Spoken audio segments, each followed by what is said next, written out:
으로 기도드립니다. 아멘. 아멘. 네, 우리 시간 말씀 같이 보도록 하겠습니다. 오늘 같이 보시는 하나님 말씀은 호세아서 1장 10절에서 2장 1절까지 말씀입니다. 구약성경 1257페이지, 구약성경 1257페이지, 호세아서 1장 10절에서 2장 1절까지 말씀입니다.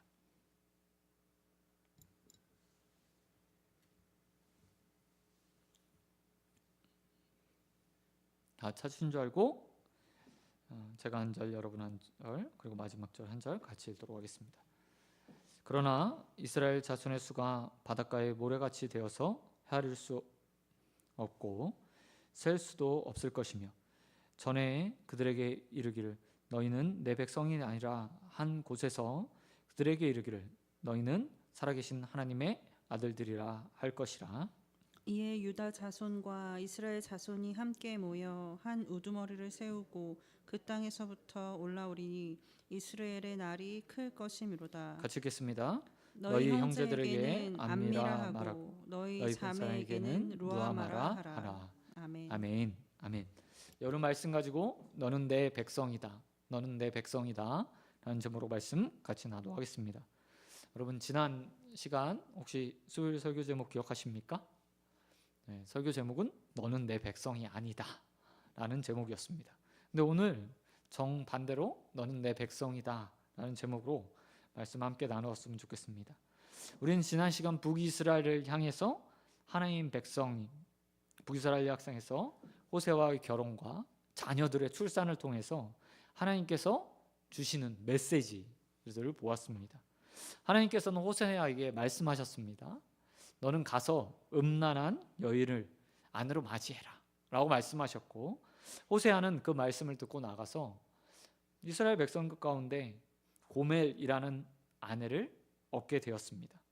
그리고 그 아내와 결혼한 이후에, 구애를 해서 결혼한 이후에 그가 자녀를 출산했습니다. 그런데 그 자녀의 이름들 하나는 하나님께서 이스라엘 백성들을 향한 메시지로 이름을 지어주게 되는 것을 보게 됩니다. 호세아가 첫 번째 아이를 출산했을 때 하나님께서 호세아에게 그 첫 번째 아이의 이름을 이스라엘이라고 호명하도록, 명령하도록 말씀하셨습니다. 이 이야기는 이스라엘은 이스라엘 지역의 평야 지역을 이야기합니다. 하지만 그곳에서 아합의 가족들과 자녀들과 그의 아내 이세벨이 처참하게 죽음을 당했던 곳이기도 했습니다. 그래서 하나님은 이스라엘, 피값, 죽음, 그다음에 심판을 상징하는 그곳의 이름을 따서 호세아의 첫 번째 아이의 이름을 이스라엘이라고 짓도록 만들어 놓으셨습니다. 그런가 하면 호세아가 두 번째 자녀를 낳았을 때 그 자녀의 이름을 로루아마라고 짓게 하셨습니다. 이 이야기는 긍휼이 없다, 자비가 없다, 로라는 부정사와 루아마가 단어가 하나가 되어서 긍휼 없는, 자비 없는 이라는 말로 번역되는 단어였습니다. 그리고 하나님은 이 말씀을 통해서 이렇게 말씀하셨죠. 내가 너희에게 자비와 긍휼을 베푸지 않을 것이다. 이전에는 군대를 일으켜서 너희를 회복시켜주고 너희를 건져주는 일이 있었지만 이제는 아니야 라고 말하며 자비도 없고 긍휼 없는 하나님으로 이스라엘을 심판하실 것이라는 사실을 또 보여주셨습니다. 그런가 하면 루아마가 젖된 이후에 또 세 번째 아이를 낳게 됩니다. 꼭 오랜 시간이 흐른 후에 셋째를 낳게 되죠. 그런데 그 아이의 이름을 뭐라고 짓게 하십니까? 바로 로암미, 나의 백성이 아니다, 나의 백성이 아니다 라고 말하며 이스라엘 백성들을 향해서 이제 포기 선언, 너는 더 이상 나의 백성이 아니야. 처음 출애굽하면서 시내산에서 너는 나의 백성으로, 제사장의 나라로, 열방을 위한 나라로 삼겠다라고 말씀하셨던 그 말씀을 철회하신다는 표현으로 로암미라고 말씀하시게 됩니다. 이 이야기를 통해서 하나님은 종결적으로 이제 이스라엘과 결별이라고 선언하신 겁니다. 그런데 구절이 딱 끝나고 나서 오늘 1장 10절에서 뭐라고 얘기하세요? 그러나 라고 말하며 너는 더 이상 내 백성이 아니야 라고 말했던 그 하나님께서 이스라엘 백성들에게 이렇게 말씀하십니다. 이스라엘 자손의 수가 바닷가의 모래처럼 헤아릴 수 없이 많아질 것이다 라고 말씀하시는 거예요. 하나님이 분명히 호세아를 결혼을 통해서 그리고 그 세 자녀의 이름을 통해서 북이스라엘을 어떻게 대하실지에 대해서 분명하게 보여주셨습니다. 그들을 심판하시겠다, 건져주지 않겠다, 더 이상 나의 백성으로 취급하지 않겠다 선언하신 그 하나님이 그 말씀이 다 끝나자마자 마음이 확 바뀐 것 같아요. 그리고 이렇게 말씀하시죠. 그러나 내가 너희를 다시 수많은 이스라엘 자손들이 모래처럼 많아질수록 만들어 주겠다라고 말씀하신다는 거예요. 이 말씀을 들었을 때 호세아와 또 북이스라엘 사람들은 어떤 생각이 들었을까요? 그들은 가장 먼저 아마 창세기의 말씀을 떠올렸을 겁니다. 왜냐하면 이 말씀이 창세기에 그대로 나오거든요. 하나님께서 믿음의 조상 아브라함을 부르시고 난 이후에 그들에게 자녀 약속을 주시면서 했었던 말씀, 또한 아브라함이 그 자녀를 출산하지 못함으로 인해서 괴로워하고 또 이스마엘을 자녀로 취했을 때 주셨던 말씀, 그 말씀이 바로 창세기 22장 17절 말씀이었어요. 그곳에서 뭐라고 얘기하시면 하나님께서 이렇게 말씀하시죠. 너의 자손이 하늘의 별처럼 바닷가의 모래처럼 많아질 것이다. 다시 말해서 생육하고 번성하게 될 것이다 라고 말씀하셨던 그 말씀을 호세아나 이 말씀을 듣는 모든 유대인들이, 북이스라엘 사람들이요, 떠올릴 수 있었다는 거죠. 군사적으로 하나님께서 분명 회복시켜 주지 않을 거야, 심판할 거야, 너희는 더 이상 나의 백성이 아니야 라고 말하면 그들을 박탈하셨는데 단 한 절 만에 하나님 마음이 확 바뀌어서 너는 이제 너희에게 자손의 풍성함들을, 번성함들을, 생육을 허락해 주겠어 라고 말씀하셨다는 거예요. 더욱이 10절 하반절 말씀에 보면 하나님께서 뭐라고 말씀하세요? 너는 내 백성이 아니라 한 그곳에서 그들에게 너희가 살아계신 하나님의 아들이라 할 것이다 라고 말하는 날이 올 것이다. 이곳에서, 이스라엘에서, 북이스라엘 땅에서 호세아가 선포했잖아요. 이스라엘뿐만 아니라 로암미 더 이상 하나님의 백성이 아니다 라고 말씀하셨는데 훗날 너희가 그 사람들에게, 번성한 자손들에게 이렇게 말할 날이 올 거야. 너희는 하나님의 아들들이다 라고 선언하는 날이 올 것이다 라고 말씀하셨다는 거예요. 이 말만 보면 백성에서 뭐가 됐어요? 아들, 자녀가 된 거예요. 더 어떻게 보면 신분이 상승한 것처럼 보이죠. 그런데 사실 이 이야기는요, 똑같은 말과 똑같아요. 하나님의 백성이다, 하나님의 자녀라는 말은 똑같은 말이에요. 호세아서에서 호세아는 누구를 상징합니까? 하나님을 상징해요. 신랑 하나님을 상징하죠. 반대로 북이스라엘은 음란한 여인 고멜 그리고 신부를 상징합니다. 이 두 사이에서 자녀들이 나왔어요. 그들은 이스라엘 백성들, 또 그들의 후손들을 다 통칭해서 이르는 말이죠. 그러니 백성이나 아들들이야 라는 말이나 똑같은 이야기예요. 호세아서에서 사실. 그런데 이 모습을 보면서요, 하나님이 얼마나 마음이 약하신가 저는 좀 생각해 보게 돼요. 아니, 정확하게 말하면 하나님이 그래도 자신의 백성에게 엄포를 놓고 너는 내 백성이 아니야 라고 말하지만 그 마음이 정말 여리디 어린 그냥 아버지, 정말 진정한 아버지 모습으로 호세아에서 그려지고 있다는 거죠. 한 사람의 남편으로, 지극히 신부 하나를 정말 사랑하는 그냥 남편으로요, 딱 그려져 있는 거예요. 마치 자녀의 정을 끊을 수 없는 것처럼, 또 부부가 싸움을 하면 부부싸움 칼로 물베기라는 말처럼 하나님이 이스라엘 관계가 딱 그래요. 지금 하나님이 엄청 화가 났어요. 이스라엘 백성들이 정말 이방신들을 섬겨가면서 자신을 버리고 있는 것을 눈으로 다 목격하고 있어요. 그래서 화가 정말 머리끝까지 나셔서 호세아를 통해서 말씀을 주시는 거죠. 음란한 이 세대여 보라, 니네 모습이 이래. 니네는 그리고 이런 모습으로 인해서 나에게 버림받을 거고 멸망받을 거고 나는 너에게 긍휼과 자비를 베푸지 않을 거고 더 이상 너를 나의 백성으로 인정하는 일 없을 거야. 딱 선언한 이후에 뭐라고 말씀하세요? 칼도 물로 베야 되니까 돌아주셔서 그런데 내가 너희에게 내 마음을 진짜 마음을 전해줄게. 내가 다시 너희를 풍성케 만들어줄 거야. 번성하게 만들어줄 거야. 지금은 내 백성이 아니라고 말했던 이곳에서 언젠가 너희를 향해서 내가 너는 내 아들이다 라고 말하는 날이 올 것이다 라고 말하며 하나님께서 그 마음을 다 드러내시고 있다는 거죠. 하나님이 이렇게 변덕스럽게 말하는 이유는 무엇입니까? 단 한 가지죠. 이스라엘 백성이 그 마음을 알아주기를 바라는 거예요.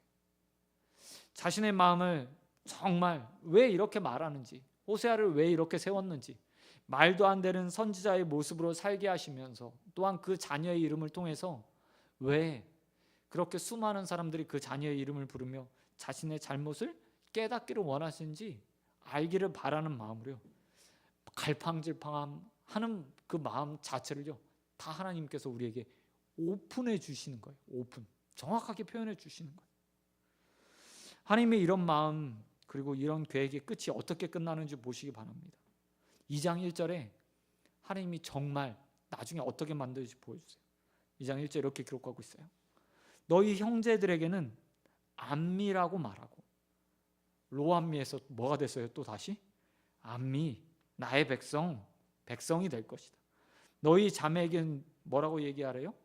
루아마에서 루아마 긍휼과 자비가 있을 거야 라고 선언하는 날로 만들어 주시겠다고 이야기하고 있다는 거죠. 여러분 그런데 북이스라엘 향한 하나님의 마음이 또한 우리를 향한 마음이기도 하세요. 우리가 죄를 짓거나 잘못을 할 때 하나님 회초리를 확 드시잖아요. 잘못했다고 꾸짖으시잖아요. 말씀으로 또 책망도 하시잖아요. 때로는 어떤 사람들은 정말 심하게 그 삶을 쥐어잡고 흔드는 것처럼 보이고 정말 나라까지 벼랑 끝까지 모는 일도 있어요. 근데 다 그게 뭐예요? 하나님이 너무나 사랑해서 놓을 수 없는 거예요. 그 영혼이 망하는 것을 볼 수 없는 거예요. 그래서 화도 냈다가 달래기도 했다가 하나님 마음이 그냥 갈팡질팡하는 거죠. 그러나 그 본심의 끝은 어디입니까? 영원히 우리는 하나님을 믿는 사람들은 심지어 오늘 죄를 짓고 하나님을 멀리 떠난 그 자들도 아직 하나님을 모르고 세상에 방황하는 그 모든 자들을 향해서 하나님은 이렇게 부르고 싶어요. 너는 나의 백성이다. 또한 너는 나의 긍휼과 자비를 얻을 자이다 라고 말씀하고 싶어 하신다는 겁니다. 여러분 이 성탄절 그 하나님의 사랑을 더욱더 누리고 그 하나님의 사랑에 먼저 받은 우리가 감사할 수 있는 인생들이 되어지길 우리 주님 예수 그리스도의 이름으로 축원드립니다. 그런가 하면 오늘 본문을 통해서 또 한 가지 알아야 될 것이 있습니다. 그것은 오늘 본문을 통해서 하나님께서 호세아를 통해서 북이스라엘의 회복뿐만 아니라 그 회복의 대상이 얼마나 넓은지에 대해서 이야기해주고 계신다는 거예요. 호세아는 분명하게 북이스라엘을 위해서 사역했던 사람이고 북이스라엘에서 살았던 사람입니다. 또한 호세아는 여로보암 2세 말년부터 해서 북이스라엘이 멸망할 때까지 그곳에 있었던 선지자였어요. 그런데 하나님께서 회복시키고자 하는 대상들은요 더 넓다는 사실을 오늘 본문은 우리에게 보여주고 있어요. 11절 말씀에서 그 회복의 대상들에 대해서 말씀하고 계십니다. 11절에 이렇게 기록합니다. 이에 유다 자손과 이스라엘 자손이 함께 모여 한 우두머리를 세우고 그 땅에서부터 올라오리니 이스라엘의 날이 클 것임이라 라고 말하며 회복의 대상이요 북이스라엘뿐만 아니라 남유다 그리고 북이스라엘의 자손 이스라엘 전체를 말하고 있다는 거예요. 여러분 역사적으로 보면 북이스라엘이 먼저 멸망하죠. 722년에 주전 722년 그리고 나서 586년이 되면 또 남유다도 멸망을 해요. 그런데 이 모습을 보면 얼마나 둘이 닮아 있는지 몰라요. 사실 북이스라엘이 하나님을 배격하고 하나님을 믿지 않고 이방의 신들을 섬기며 정말 그냥 음란한 여인처럼 그렇게 살았습니다. 그래서 멸망당해요. 호세아서가 그것을 증명해주고 있어요. 그런데 남유다도 똑같은 이유로 멸망당해요. 단지 시간 차이만 있을 뿐이고 얼마 누가 더 버텼는가의 차이일 뿐이지 앞에 멸망하는 걸 보고요 남유다 똑같이 행하다 똑같이 멸망을 당해요. 그래서 그런지 하나님은 북이스라엘 멸망뿐만 아니라 남유다의 회복, 북이스라엘 회복뿐만 아니라 남유다의 회복도 오늘 본문에서 같이 다루고 있어요. 유다 자손도 이스라엘 자손도 함께 그 땅에서 이스라엘에서 크게 되는 날이 올 것이다 라고 말하며 분단된 두 나라가 한 나라가 돼서 커지게 되는 이스라엘이라는 이스라엘 땅에서 가장 풍요로웠던 그 땅의 풍요를 누리는 날이 올 것이라고 말씀하고 계세요. 그런데 재밌는 표현이 하나 있어요. 여기 보니까 한 우두머리를 세우고 회복된대요. 한 우두머리를 세우고. 이 이야기가 굉장히 중요해요. 왜냐하면 이것이 육적인 이스라엘과 영적인 이스라엘이 누구를 통해서 회복될 것인가를 보여주는 미래적 표현이기 때문이에요. 여러분 여기서 말하는 한 우두머리가 누굴까요? 우리가 다 알고 있는 사람입니다. 이 땅에 2000년 전에 말구유에 태어나신 바로 예수님이에요. 남유다도 북이스라엘도 한 우두머리를 세우고 그 땅, 약속의 땅, 그리고 버림받았던 그 땅, 멸망받았던 그 땅, 이스라엘로 통치되는 가나안 땅, 지금의 이스라엘 땅에서 회복을 누리는 날이 올 것이야 라고 이야기하고 있죠. 그리고 또한 이것은 영적 이스라엘인 우리가 누구를 통해서 회복될 것인가를 보여줘요. 남쪽에 있는 자들이나 북쪽에 있는 자들이나 동편에 있는 자들이나 서편에 있는 자들이나 예수를 믿지 않았던 배격했던 음란한 이방들을 섬기며 신을 믿지 않다가 예수를 통해서 하나님을 알게 된 영적 이스라엘인 우리가 누구를 통해서 구원받았죠? 바로 예수 그리스도를 통해서 구원받았다는 사실들을 보여주고 있고 우리가 그를 통해서 온전한 회복을 누리게 될 거라고 이야기해요. 그런데 많은 사람들이요 이 성경을 보면서 이 본문에서 그냥 육적인 이스라엘은 생각하지 않고 영적인 이스라엘의 회복만 생각을 합니다. 그래서 한 우두머리 예수를 통해서 믿는 자들이 구원받았지라고 이야기해요. 예, 그분이 맞아요. 하지만 그것은 반쪽짜리 해석이에요. 왜냐하면 사도 바울이 로마서 10장 9장, 10장, 11장에 보면 구원에 대한 이야기들을 하면서요 이방인의 구원과 유대인의 구원에 대한 이야기들을 들려줘요. 그때 로마서 10장 1절 그리고 11장 25절에서 뭔 얘기를 11장 25절 이하에서 무슨 이야기를 하냐면 로마의 성도들에게 먼저 된 자들이 우쭐할 필요 없어. 왜냐하면 하나님께서 너희 이전에 구원한 자들이 있다.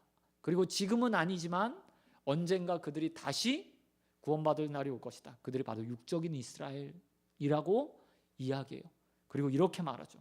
만약 그들이 구원받지 못한다면 처음 택한 백성으로 부름받았던 자들이 다시 구원받지 못한다면 우리 구원도 어떻게 될지 몰라 라고 말을 해요.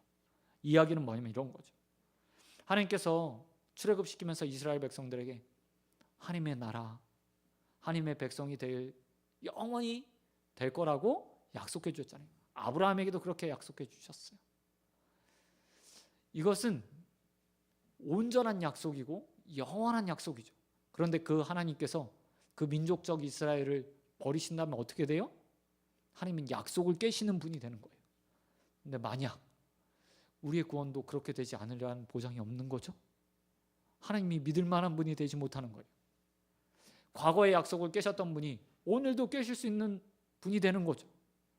그래서 사도 바울은 이스라엘, 육적인 이스라엘 구원, 나라적 이스라엘 구원, 민족적 이스라엘 구원이 곧 우리의 구원과 연결되어 있다고 이야기해요. 또 오늘 본문이 딱 그런 거예요. 하나님께서 북이스라엘에게 약속하시는 거죠. 지금은 너희가 심판받는다. 분명히 내가 너희의 죄로 인해서, 음란함으로 인해서, 이방신들을 섬기는 것으로 인해서, 나만 섬겨야 되는 너희들이 배교한 것으로 인해서 분명히 너희를 심판할 것이다. 그런데 무슨 약속도 주셨습니까? 다시 너희를 나의 백성으로 부를 날이 올 것이고 또 내가 너희에게 은혜를 베풀 날이 반드시 올 것이다 약속을 주셨어요.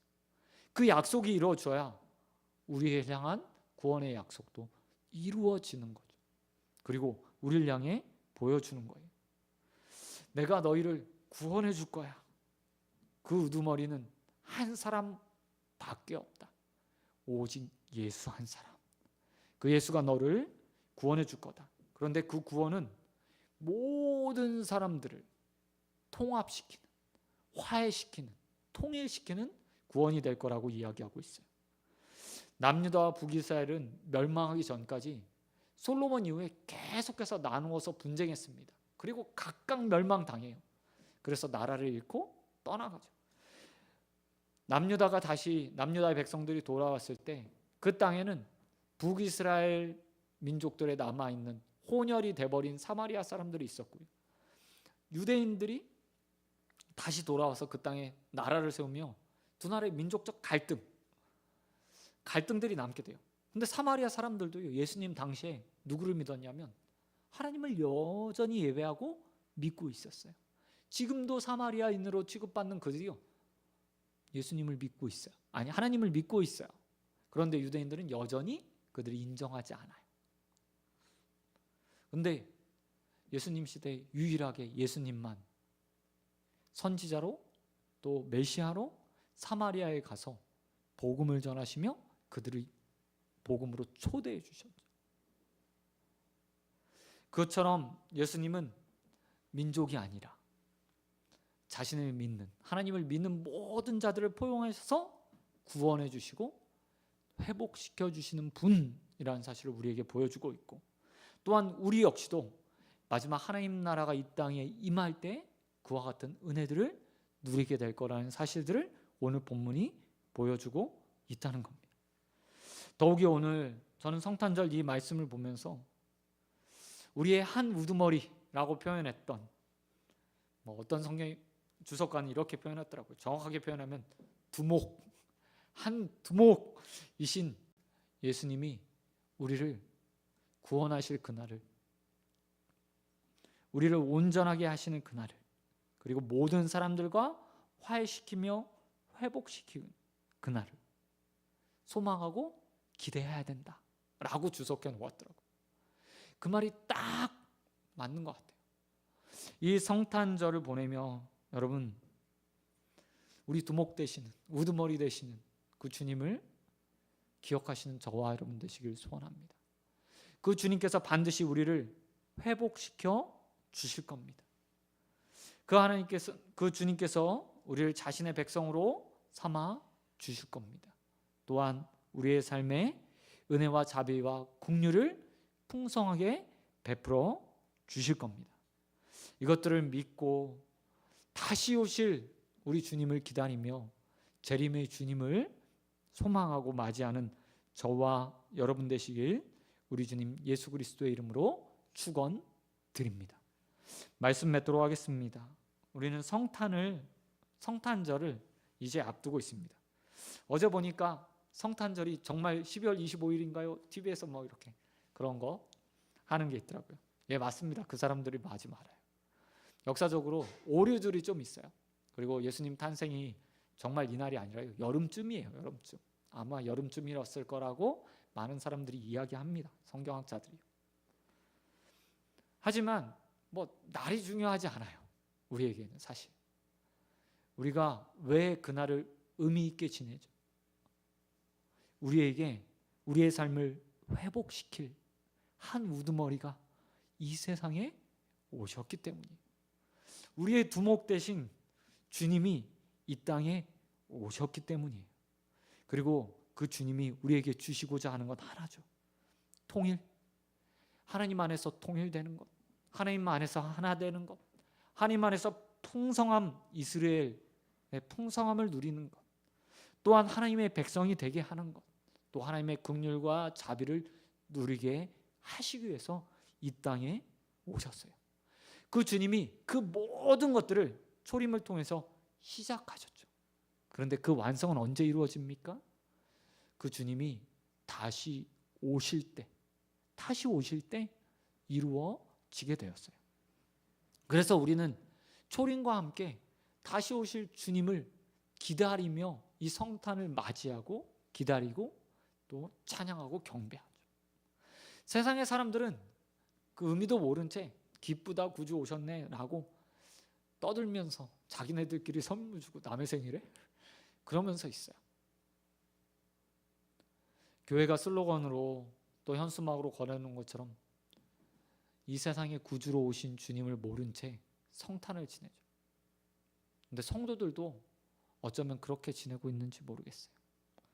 주님이 정말 우리에게 주고자 하는 것은 하나님의 평강이고 평화이고 하나님의 백성이 되게 하는 것이고 하나님의 긍휼과 자비를 누리는 것인데 우리는 하나님 앞에 이것저것 달라고 너무 세상의 것들만 구하고 있는 것은 아닌지, 혹시 당시의 사람들이 하나님과 함께 이방의 신들을 섬기며 자신의 삶에 필요한 것들을 구하였던 것처럼 우리 역시도 하나님 앞에 다른 신들은 섬기지 않지만 하나님 자리에 다른 것을 놓고 그 하나님 삼고 있는 것은 아닌지 돌아보는 시간으로 삼으셨으면 좋겠습니다.